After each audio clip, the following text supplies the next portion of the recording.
Communicator Manual Project 2. Organize your speech. Entitled Elements of Teaching. Please welcome Apichai.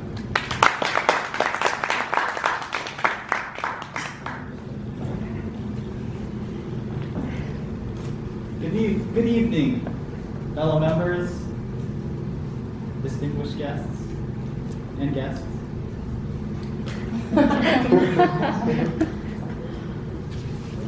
What is the purpose of a professor? What is the purpose of a teacher? Is there a difference? I pose these questions to you as a knowledgeable educator that is seeing higher education through a different lens than the first time that I went through college.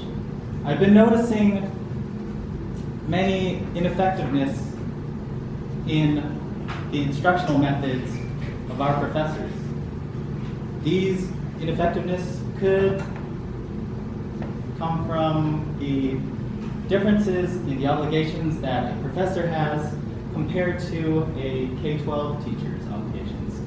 A K-12 teacher has to manage behavior, has to deal with parents, has to maybe deal with unsupportive administration, has to grade a lot more, has to teach a lot longer in a day.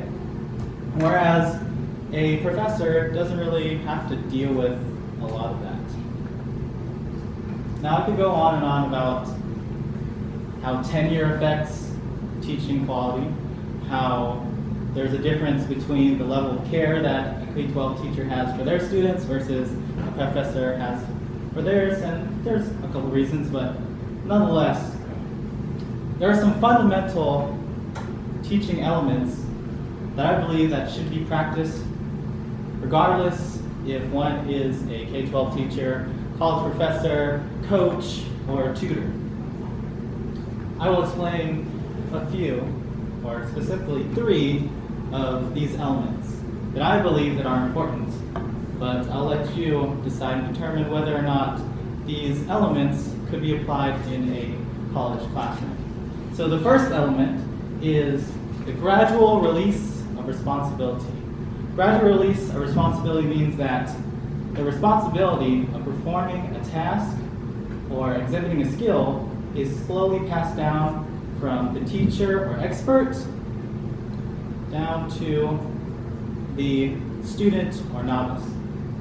It starts with the teacher being the primary knowledge bearer, imparting knowledge to the students, equipping them with what is needed to know about the task and skills, and what they need to know in order to accomplish what they need to accomplish, any specific practices to become competent, working their way towards the students being able to perform the task alone without assistance.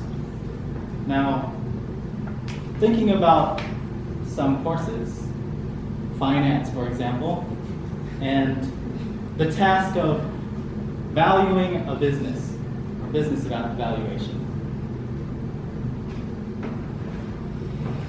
It seems as though that the professor doesn't gradually give off or hand off the responsibility to the student. It's just a dump.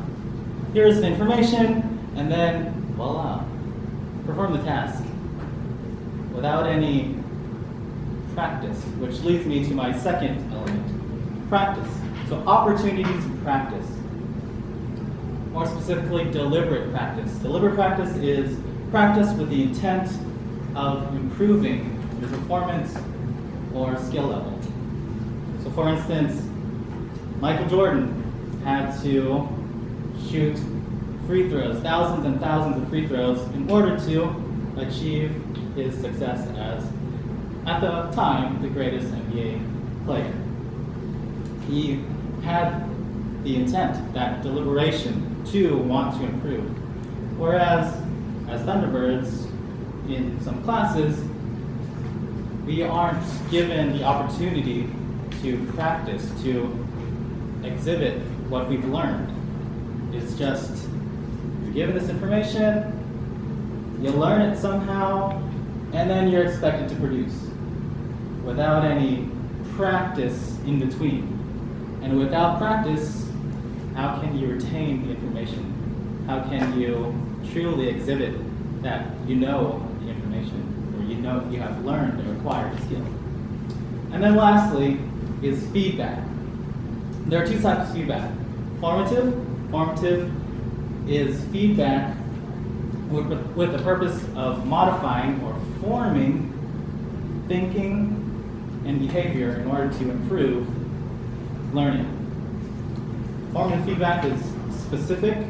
It tells the learner what to improve upon. So for instance, the free throw example, I shooting free throws, my coach tells me to, why don't you step to the left a little bit and hold your arms up, and then release a little later. So that's more specific feedback. Whereas the second type of feedback is summative. It is more of a general evaluation, a summary. This type of feedback is based upon what is right or wrong, maybe a letter grade or a score.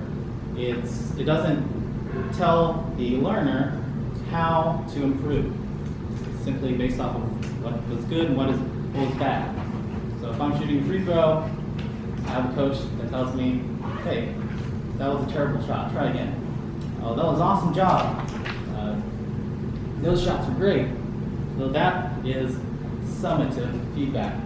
And the feedback that I've got on one of my assignments were, this was not insightful, it's not thoughtful, you didn't spend enough time on this. What kind of feedback was that? Summative. It didn't really tell me how to grow, how to improve. So I want you all to consider these three elements in your experience at Thunderbird.